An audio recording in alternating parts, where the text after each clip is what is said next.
Afwan Adiansa, bisa dipanggil Andi. Nomor induk mahasiswa saya 105170361. Baik, langsung saja saya akan menjawab pertanyaan dari Bapak, yaitu tentang jelaskan definisi keuangan negara. Selanjutnya ruang lingkup keuangan negara, dan yang terakhir ruang asas-asas pengelolaan keuangan negara. Langsung saja ke pertanyaan yang pertama, tentang definisi keuangan negara. Definisi keuangan negara ini semua hak dan kewajiban negara yang dapat dinilai dengan uang serta dengan sesuatu, baik merupakan uang atau barang yang dapat dijadikan milik negara. Di sini saya akan mengambil dari Undang-Undang Nomor 17 Tahun 2003. Untuk pengertiannya ada beberapa, yaitu saya akan mengambil dari aspek objek, yaitu keuangan negara. Ini merupakan dari kebijakan moneter dan kebijakan fiskal. Dan yang selanjutnya, yang kedua itu saya akan mengambil dari subjek. Di sini subjek maksudnya di mana adanya pengendalian dari keuangan negara. Siapa orang yang mengendalikan? Bisa seperti pemerintah pusat, bisa juga seperti pemerintah daerah, dan yang lainnya. Selanjutnya dari aspek proses, itu dapat dilihat dari keuangan negara, dilihat dari cara proses penetapan keuangan negara. Itu kita lihat saja prosesnya, bagaimana proses pencairan dana keuangan negara ini. Dan yang terakhir itu dapat dilihat dari tujuan.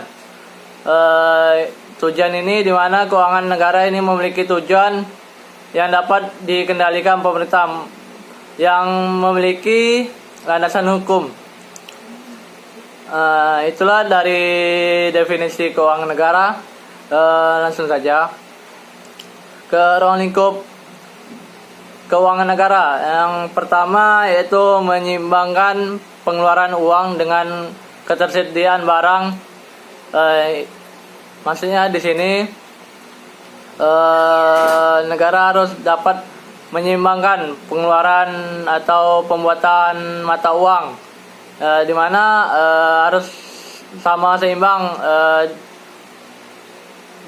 pengeluaran mata uang, dan dapat dilihat dari berapa besar barang dan jasa yang ada di masyarakat. Terus selanjutnya ruang lingkup yang kedua yaitu ruang lingkup fiskal. Ruang lingkup fiskal ini bisa dicontohkan seperti APBN dan perpajakan. Itulah yang contoh dari ruang lingkup fiskal. Selanjutnya untuk pengelolaan atau kekayaan negara, pengelolaan ini dapat diberikan contoh seperti BUMN, di mana pengelolaan ini harus bernaungan atau berlabel milik negara. Itulah dari ruang lingkup keuangan negara. Selanjutnya ini yang terakhir, asas pengelolaan keuangan negara. Itu dari keuangan negara ini tersebut asasnya harus terbuka. Kenapa? Ya, dari keuangan negara ini harus ada transparansi terhadap semuanya. Satu, yang terakhir, asas akuntabilitas, di mana asas akuntabilitasnya harus memiliki tanggung jawab, di mana keuangan negara ini harus dapat dipertanggungjawabkan atau dapat melaporkan apa-apa saja yang dikeluarkan, apa-apa saja yang masuk. Itulah dari 3 definisi ruang lingkup dan asas keuangan negara. Baik, langsung saja ke pertanyaan yang kedua, yaitu menyikapi pandemi COVID-19 yang terjadi di tanah air. Beberapa kebijakan telah dikeluarkan pemerintah terkait penggunaan pos-pos keuangan tertentu yang dialihkan dalam rangka untuk penanganan COVID-19. Dimaksud seperti pengalihan penggunaan dana desa, pengalihan penggunaan dana pilkada. Dalam kebijakan tersebut, apakah langkah-langkah yang diambil pemerintah sudah tepat dalam perspektif pengelolaan keuangan negara? Kita lihat dari perspektif pengelolaan keuangan negara yang diambil, adanya pengalihan dana desa maupun dari pengalihan dana pilkada ini sepertinya sudah tepat. Diharapkan dengan ada pengalihan ini supaya masyarakat dapat terbantu dari kebijakan pemerintah, yaitu social distancing, itu jaga jarak dan berdiam diri di rumah, jangan keluar ya.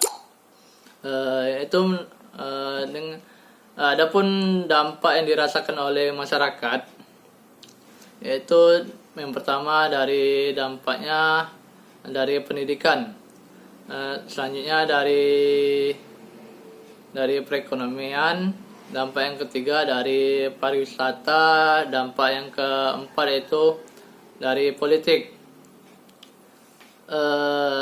Diharapkan dengan adanya bantuan ini, bantuan-bantuan dari pemerintah pusat maupun pemerintah daerah dapat mendongkrak perekonomian masyarakat, dan juga diharapkan pada masyarakat dapat mendengarkan atau mengindahkan maklumat-maklumat dari Kapolri maupun dari pemerintah. Itulah dari saya. Semoga kita dapat terhindar dari virus COVID-19 ini.